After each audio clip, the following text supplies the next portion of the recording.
작년에 제가 이제 사사기 설교를 시작했었는데, 그때 사사기 설교를 제가 할 때, 제가 처음 예수님 믿었을 때, 그때가 중3이었던가라고 말씀드렸을 겁니다. 그때 그 어린 가슴에 꿈이 생겼다라고 말씀드린 게 있었거든요. 그게 무슨 꿈이었었다고 얘기했는지 기억하시는 분 계실까요? 네, 어렵겠죠. 저에게 있어서 꿈은 믿음의 가정을 세우는 게 꿈이었었습니다. 중3 말, 고등학생 때 예수님을 믿고 그런 꿈을 가졌던 것 같습니다. 사실 근데 저에게는 그만한 이유가 있었습니다. 왜냐하면 청소년기에 저는 굉장히 외로웠습니다. 집에 어머님, 아버님이 나이가 정말 많으셨거든요. 어느 정도로 만나셨냐? 저희 아버님이 지금 살아계시다면 거의 100살 정도 되실 겁니다. 1921년생으로 알고 있습니다. 네, 그러니까 굉장히 연세가 많으시죠. 예. 그러니까 나이 많으신 부모님과 서로 대화 나누는 것도 정말 힘들기도 했었고, 엄마 아빠 나를 좀 이해해 주세요, 이렇게 말하는 대화조차도 쉽지 않았던 것 같습니다. 그래서 화목한 믿음의 가정을 세우는 게 꿈이었던 것 같습니다. 근데 막상 결혼해 보니까요, 화목한 거, 행복한 가정, 여러분 결혼만 했다고 애들만 낳았다고 그냥 되던가요? 그렇지 않죠. 그래서 저희 가정이 좀 예전에 한번 계속 해오다가 3년 전인가부터 다시 시작한 게 있었습니다. 매주 토요일 저녁마다 가정 예배를 하는 것이었거든요. 막내들이 있기 전까진 이 가정 예배를 했었는데, 아이가 어리다 보니까, 애들 막내 둘이가 어리다 보니까 그렇게 가정 예배 하는 게 쉽지 않더라고요. 그리고 또 사역도 그렇고. 그래서 대전에 제가 다시 내려오면서 그때부터 다시 시작을 했었는데요. 그냥 예배 드리는 그것 차원을 좀 넘어서 어떻게 하면 우리 가정이 하나님 바라볼 수 있을까? 어떻게 하면 우리 가정이 좀 우리 자녀들도 건강한 믿음들로 살아갈 수 있을까? 이걸 좀 같이 고민하면서 예배했던 것 같습니다. 그리고 했던 게 좀 대화를 또 나눠보는 거고요. 사실 요즘 애들이 부모님하고 대화 나누는 거 대답 잘 하던가요? 요놈의 자식들이 대답 좀 했으면 좋겠는데 대답을 안 하죠. 네. 그래서 뭐 힘든 거 없는지, 뭐 서로 오해했거나 또 아팠던 건 없는지 대화를 해야 알 수 있을 거 아니겠어요? 그래서 좀 들어주려고 노력을 많이 했었습니다. 그렇게 하면서 가정이 만들어지더라고요. 전에 첫째 아들이랑 이 첫째 아들 이야기를 하는 게 오늘은 좀 의미가 있는 게요, 어제 군대에서 첫 휴가를 나왔습니다. 이 첫 아들이요. 전에 이 첫째 아들이 뜬금없는 대화를 저에게 한 적이 있었습니다. 가정 예배 후의 대화는 아니었고요. 어느 날 갑자기 저한테 오더니 뜬금없이 이렇게 물어보는 것이었습니다. 아빠, 한번 보여주십시오. 영어 좀 보여주세요. 아빠, 혹시 트러스트랑 빌리브랑 뭐가 다른지 아세요? 이걸 물어보는 거예요. 글쎄, 생각해 본 적 없는데 뭔데? 했더니요, 여러분은 혹시 아시겠습니까? 트러스트라고 하는 단어와 빌리브라는 단어의 이 차이점 말이에요. 트러스트가 원래 뜻이 신뢰하다라는 뜻이거든요. 빌리브는 그걸 완전히 사실로 받아들이는 믿음, 그걸 말하겠죠. 이런 대화를 나누다 보니까 트러스트가 등장했던 영화가 아이랑 대화하면서 떠오르더라고요. 좀 영어를 써서 죄송합니다. 네, 이런 대사가 나오는 영화였습니다. Do you trust me? 라고 하는 대사가 나와요. 혹시 아시겠습니까? 이 대사가 영화에 나왔던 그 영화. 이 유명한 대사는 알라딘이라고 하는 영화, 그리고 애니메이션, 여기서 등장했는데요.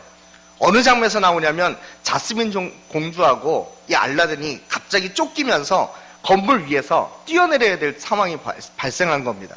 그때 알라딘이 공주의 손을 잡고 이야기하죠. Do you trust me? 공주님 저 믿으세요? 이렇게 하면서 이제 아름다운 관계가 시작이 되죠. 네. 두 번째로 생각난 영화가 있습니다. 제가 기억나는 영화는 타이타닉에서 그 뱃머리 앞에서 했던 기억날지 모르겠습니다. 레오나르도 다빈치라고 하는 영화 배우가 잭이라고 하는 역할을 맡아서 이 로즈라고 하는 주인공 여자에게 눈을 감으라고 하고 배 난간 위로 올립니다. 그때 한 말, 똑같은 데서 했습니다. Do you trust me? 그랬더니 로즈가 한 말, Yes! 이렇게 한 게 아니고요. I trust you 라고 하면서 당신을 신뢰합니다 라고 했죠. 한번 이런 생각을 해봤습니다. 신뢰한다, trust. 근데 여러분 한번 생각해 보십시오. 사람을 신뢰할 때가 더 많으세요? 신뢰하지 못할 때가 더 많으세요? 네, 반반이죠. 그렇죠? 신뢰가 갈 때도 있지만 신뢰가 안 갈 때도 많을 때가 있어요. 그래서 trust라는 단어보다 더 단단한 단어는 believe라고 하는 단어입니다. 그래서 성경에는 trust라는 말보다 believe라는 단어가 더 많이 나옵니다. 왜일까요? 믿는다, 이런 뜻을 갖고 있는 동사이기 때문일까요?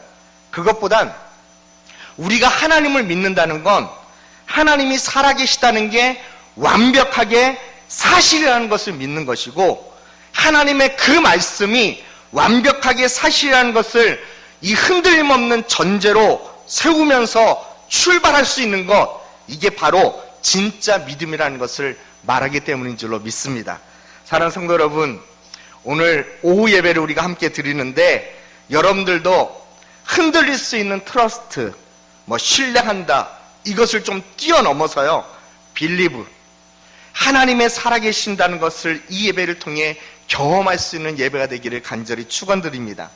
지금도 살아서 살아있는 말씀을 통해 우리의 심령을 쪼갤 뿐만 아니라 우리의 삶을 날마다 새롭게 변화시킬 수 있으시다는 이 은혜를 바라보면서 믿음으로 예배하는 우리 성도님들 되시길 간절히 축원드립니다. 자, 오늘 말씀은요, 제가 이미 사사기의 2개의 결론의 말씀을 모두 전해드렸어요. 이제 끝난 거 아니에요? 이제 사사기 끝날 줄 알았는데 왜 또 사사기를 하세요? 이런 생각 드시겠지만 사실 오늘 말씀을 가지고 최종적인 마무리를 좀 지었으면 좋겠다 싶어서 오늘 말씀 본문을 보게 되었습니다. 그래서 오늘 말씀에 나오는 누구의 이야기죠? 기드온이죠. 기드온의 이야기로 좀 더 중요한 사사기의 결론을 함께 내려봤으면 합니다. 여러분, 사사기에서 오늘 말씀에 나오는 이 기드온만큼 하나님의 기적을 정말 많이 경험한 사람이 또 누가 있을까 싶지 않으세요? 혹시 기드온 하면 어떤 사건들이 좀 떠오르시나요? 얼마 전 저희 어와나 소년부 아이들이랑 처음 말씀을 나눴던 내용이 기드온과 관련된 말씀이었어요. 그때 기드온은 처음에 뭐였다? 겁쟁이였죠. 그렇죠? 그래서 겁쟁이였다. 그러나 하나님의 기드온을 쓰실 땐 잘 봐라, 큰 용사가 되었다. 이렇게 말씀을 좀 나눈 적이 있었는데, 여러분, 기드온 하면 뭐가 떠오르시나요? 300명의 용사들, 거의 그렇지 않습니까? 300명의 기드온의 용사들이 미디안의 연합군과 싸워서 이긴 그 사건들이 가장 많이 등장하지 않을까 싶은데요. 기드온이 하나님을 만나기 전, 그래요, 겁쟁이였어요.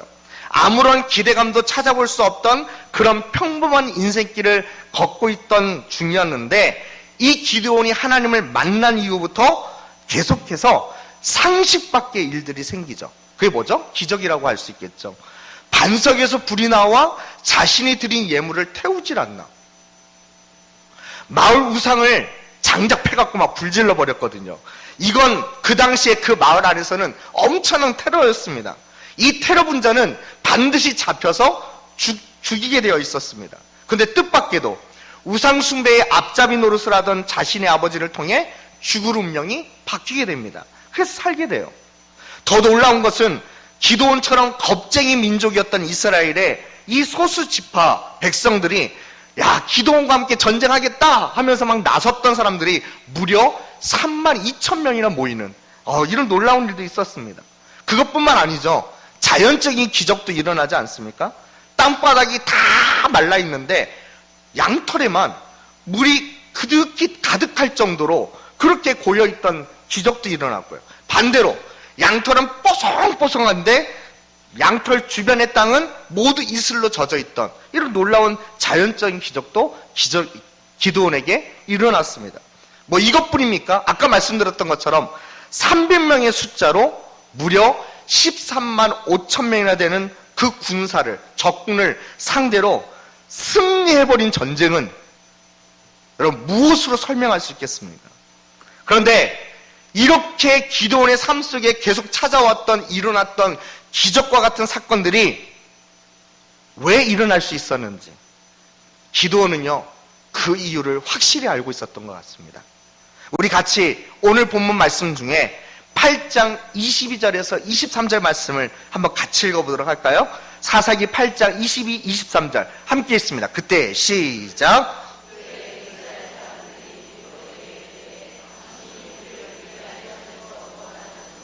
당신과 당신의 아들과 당신의 손자가 우리를 다스리소서 하는지라. 기드온이 그들에게 이르되 내가 너희를 다스리지 아니하겠고 나의 아들도 너희를 다스리지 아니할 것이요 여호와께서 너희를 다스리시리라 하니라. 이 말씀 계속 좀 띄워주세요. 이스라엘 사람들은요 기드온과 그 자손 대대로 자신들의 왕이 되어달라고 부탁을 합니다. 이 기드온과 기드온의 가족들이 우리를 다스려줬으면 좋겠다 한 겁니다. 그런데 기드온은 어떻게 하죠? 그 부탁을 거절해버립니다. 아니야, 나도 아니고 내 아들도 아니야. 오직 하나님만이 우리를 다스릴 수 있습니다. 그러니 하나님께서 여러분을 다스리실 것입니다. 이렇게 분명하게 대접해 줍니다. 이 이스라엘 백성들과 기드온, 이 두 부류의 차이점이 무엇인가요? 왜 이스라엘 백성들은 기드온이 또 그 자손들이 왕이 되어주기를 바라고, 왜 기드온은 나와 내 아들은 절대로 너희들의 왕이 되어줄 수 없고 하나님만이 너희들의 왕으로 다스리실 것이라고 말하고 있는 이 기드온과 이스라엘 백성들의 이 둘의 차이점이 뭘까요?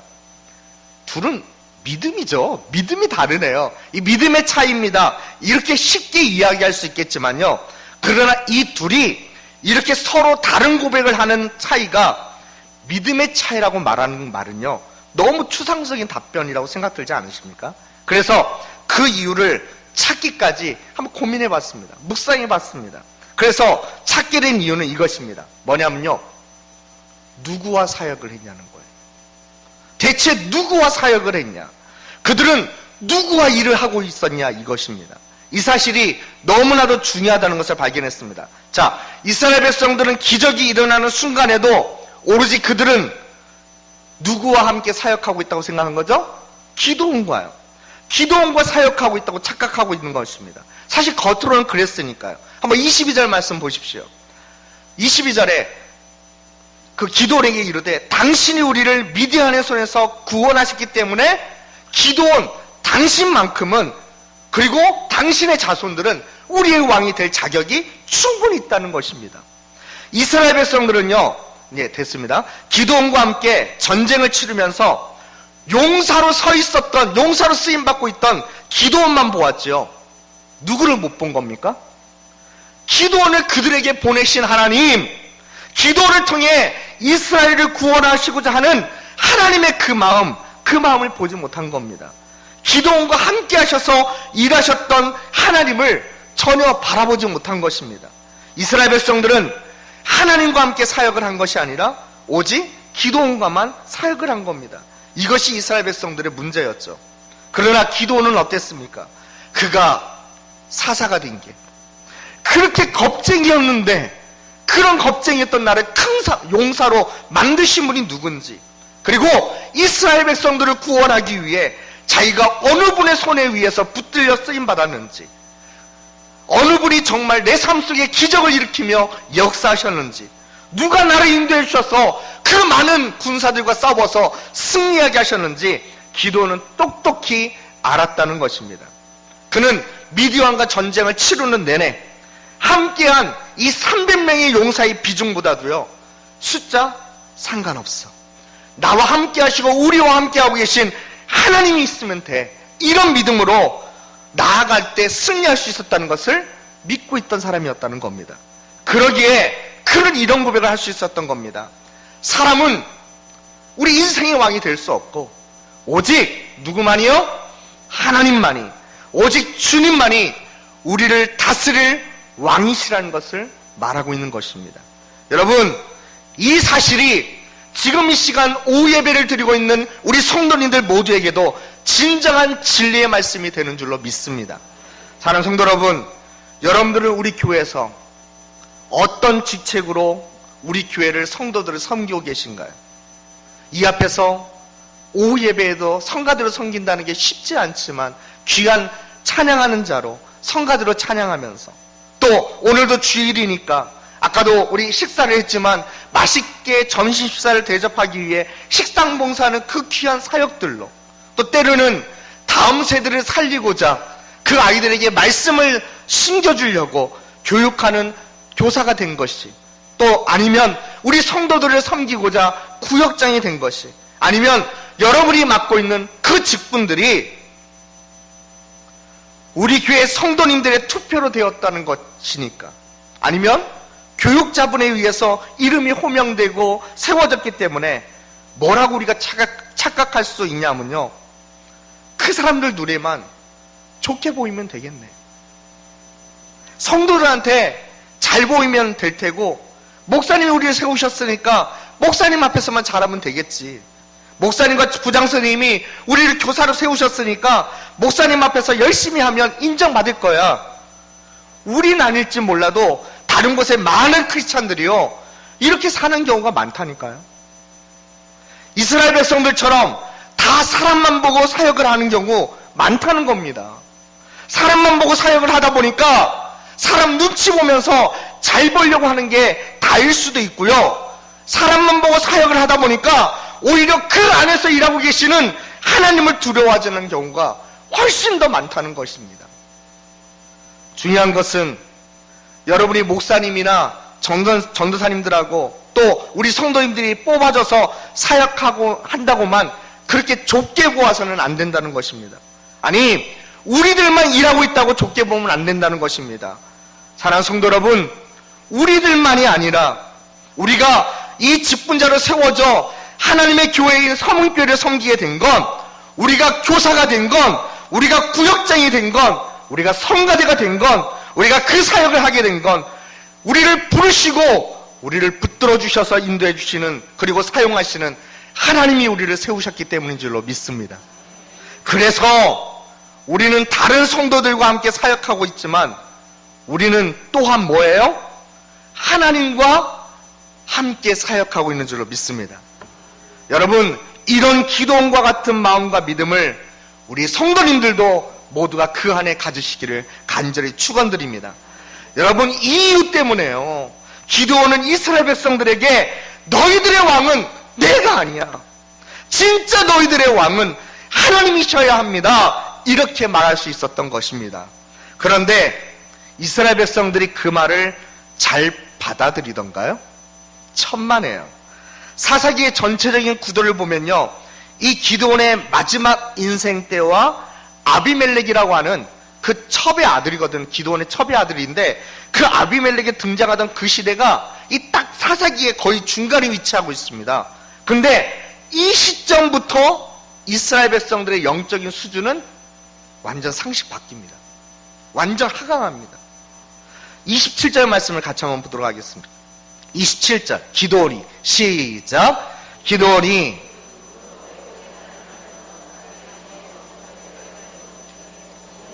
그것을 음란하기 위함으로 그것이 기드온과 그 집에 올무가 되니라. 전에 사사들이 생존해 있을 때에는요, 이런 모습 존재하지도 않았거든요.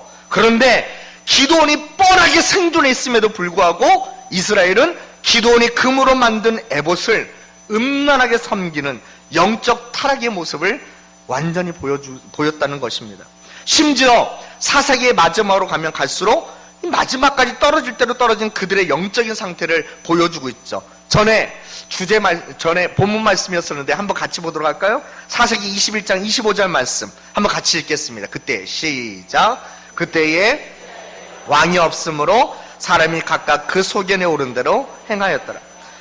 기드온과 아비멜렉 그 이후 이스라엘의 영적 궤도는 이렇듯 밑바닥을 밑바닥을 향해 곤두박질 치게 됩니다. 여러분, 왜 이렇게 되었을까요? 그 중요한 이유는 사사기 21장 25절에 나왔듯이 누가 왕이신가에 문제이기 때문에 그렇습니다. 하나님이 당신의 왕이십니까? 아니면 당신 자신이 왕처럼 살고 있습니까? 이 문제라는 겁니다. 사사기의 중간 지점에서 하나님이 이 부분을 확실하게 콕 짚고 넘어가고 싶으셨던 것입니다. 바로 오늘 본문 말씀의 기도원의 마지막 삶과 아비멜렉의 이야기를 통해서 말이죠. 자, 사사기 9장 이후에 등장하는 이 아비멜렉은 8장 31절 말씀에 잠시 언급된 것처럼, 아까 말씀드렸던 것처럼 기도원의 첩 중에서 세겜에 살던 첩을 통해 낳은 아들이 아비멜렉이었습니다. 자, 기도원에게는 아내들이 많았을까요? 한 명이었을까요? 네, 많이 있었습니다. 아내들이 많았어요. 그 아내들을 통해 낳은 아들의 숫자만 해도 몇 명이요? 70명이나 되었습니다. 그리고 그 첩을 통해서 낳은 아들이 또 있다는 겁니다. 네, 대단합니다. 그런데 이 첩의 아들이 아비멜렉이 자신의 어머니의 고향인 세겜 사람들과 반란을 일으켜요. 그 반란의 첫 번째 대상이 누가 되느냐? 바로 기도원의 70명이나 되는 그 아들들이었습니다. 그들을 모두 죽여버립니다.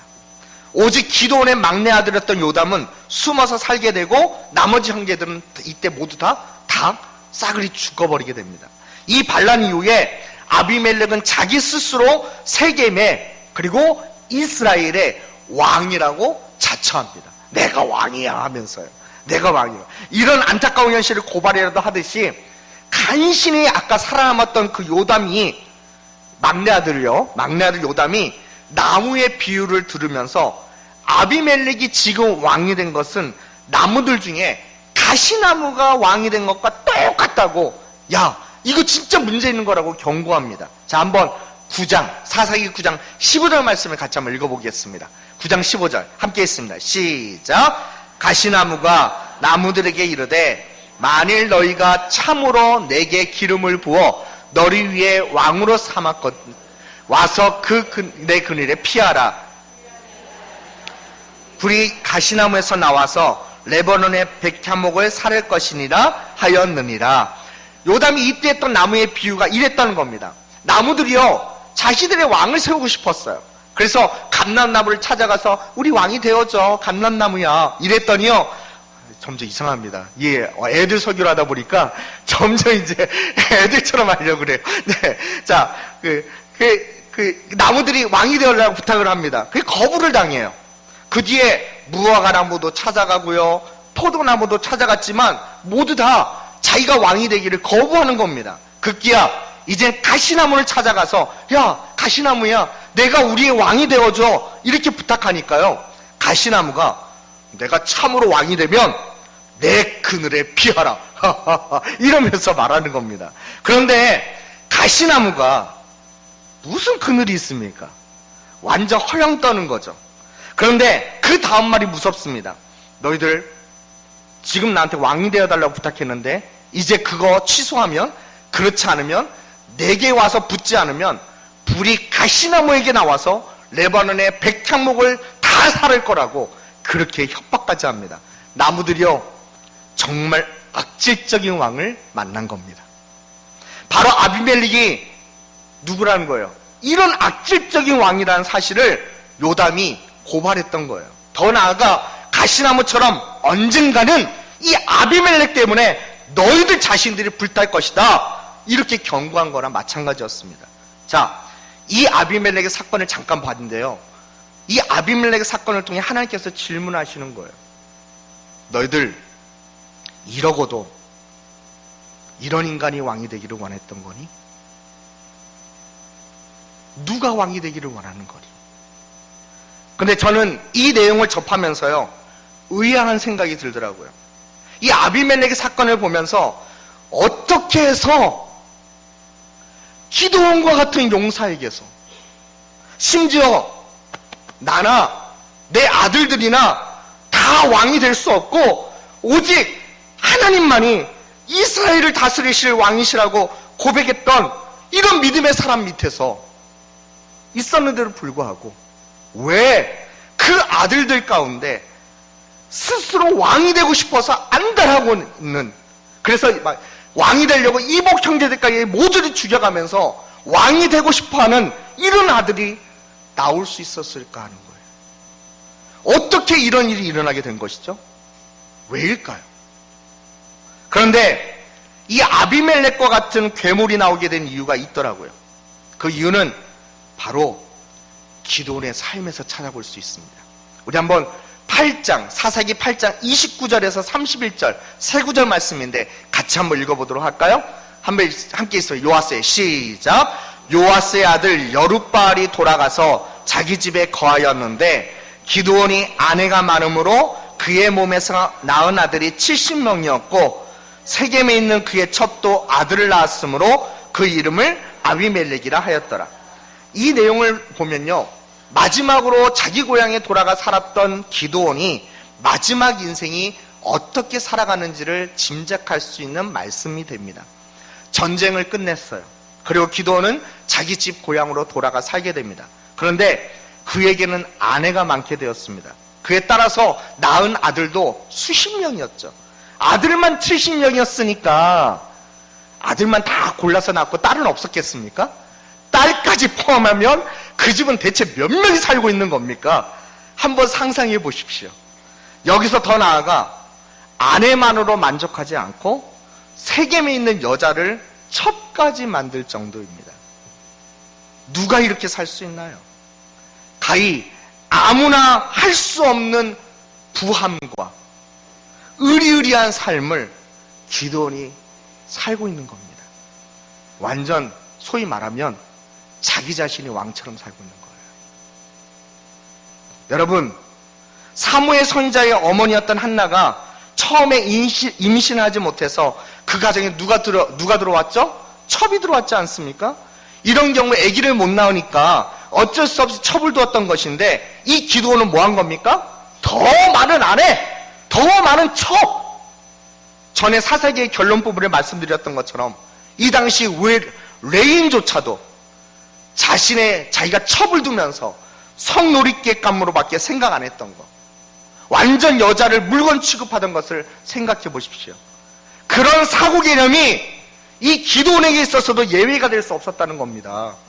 놀랍지만, 아니 슬프지만 사사인데도 불구하고 똑같았다는 거예요. 이런 기드온의 삶이 무엇을 분명하게 말해주는지 아십니까?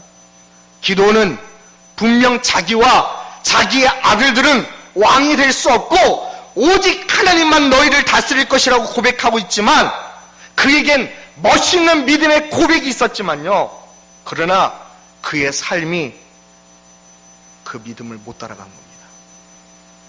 이게 진짜 문제였던 겁니다.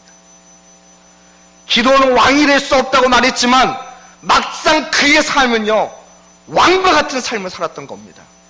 저는 이 점을 발견하고 얼마나 가슴이 아팠는지 몰라요. 믿음의 고백은 있어도 그 믿음대로 살지 않는 것이 이런 비참한 결과를 가져오는 것을 똑똑히 우리들에게 보여준다는 것입니다. 오늘날의 많은 그리스도인들도 바로 이 수렁에서 빠져 헤매고 있어요.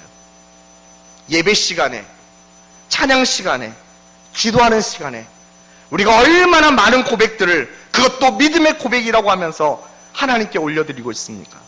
하나님, 저는 이렇게 살고 싶어요. 하나님, 저에게 대단한 믿음 좀 주세요. 하나님, 사랑합니다. 여러분, 찬양의 가사들 한번 보십시오. 그 찬양의 가사들 하나하나가요, 하나님의 마음을 뿅가게 하실 정도 아닙니까? 나를 그렇게 사랑한다고 하니 너무 기분 좋구나. 그렇게 찬양한다고 하니까 내가 얼마나 좋은지 모르겠구나. 그렇게 하시겠죠. 그런데 막상 그런 고백을 하는 여러분들의 삶은 그 믿음의 고백처럼 살고 있습니까? 지금 설교하고 있는 저에게도 적용해 볼까요? 부끄럽습니다. 네가 그렇게 좋은 말로 설교를 하고 있는데 너 그 좋은 말씀대로, 네가 고백한 그 말씀대로 너의 삶도, 너의 삶에서도, 목사인 너의 삶에서도 그렇게 말씀대로 살고 있니? 저도 부끄러워요. 왜 교회가 이 시대에 더 많이 욕을 듣고들 있고 손가락질을 받고 있느냐? 그 이유는 바로 이 수렁에서 많은 그리스도인들이 빠져나오고 있지 못하고 있기 때문에 그렇습니다. 삶이 그 믿음을 못 따라가는 겁니다. 교회에서는 얼마나 화려한 믿음의 고백들이 많이 넘쳐나는지 몰라요. 그러나 막상 삶이 따라가지 않는 거예요. 그렇게 살려고 하지도 않고 노력들도 안 하고 있다는 게 너무 절망적인 우리들의 모습일지도 모릅니다. 심지어는 하나님의 왕되심은 안중에도 없고 그 좋은 고백뿐인 것이고, 실제로 우리 삶에 가보면 정말 누가 왕이신가? 사실은 내가 왕인 거예요. 내가 왕, 내 마음대로, 내 생각대로, 내 결단대로 사는 사람들인 경우가 얼마나 많습니까? 오늘 말씀의 기도원처럼 말이에요. 나는 절대로 여러분들의 왕이 될 수 없습니다. 그러나 막상 삶에서는 왕과 같은 인생을 호화롭게 산 것이 기도원의 마지막 인생이었습니다. 그 아버지의 이런 마지막 인생을, 그의 믿음의 고백과 일치하지 않는 그 삶을 사는 모습을 보고 있는 그 아들들에겐 어떤 영향이 끼치겠습니까? 보고 배운 거죠. 보고 배운 겁니다. 여러분, 하나님만이 우리의 왕이심을 우리 사는 날 동안, 평생 동안 고백하는 은혜와 축복이 우리 성도님들께 있기를 간절히 축원드립니다. 그러나 여러분들에게 진심으로 부탁드리고 싶은 것은 믿음의 고백의 자리에만 머물지 마세요. 교회 안에서만, 예배의 자리에서만, 기도하는 자리에서만 아리따고 멋진 말과 고백들만 하지 마시고요, 삶의 그 속에서 그 믿음을 가지고 살아가는 믿음의 성도님들 되시길 간절히 축원드립니다. 여러분, 말이 생명이 있는 게 아니에요. 그 말을 뛰어넘어 믿음의 삶으로 나아가는 그 믿음의 삶에 생명이 있는 줄로 믿습니다. 사랑하는 성도 여러분, 하나님을 나의 왕으로 인정했다면, 찬양하면서 그렇게 고백하고 있다면, 이렇게 예배하면서 하나님을 그렇게 바라보고 있다면, 이제 여러분의 삶 속에서도 그 왕 되신 우리 주님께 순종하는 삶으로 드릴 수 있는 믿음의 은혜가 있기를 간절히 축원드립니다. 기도하겠습니다.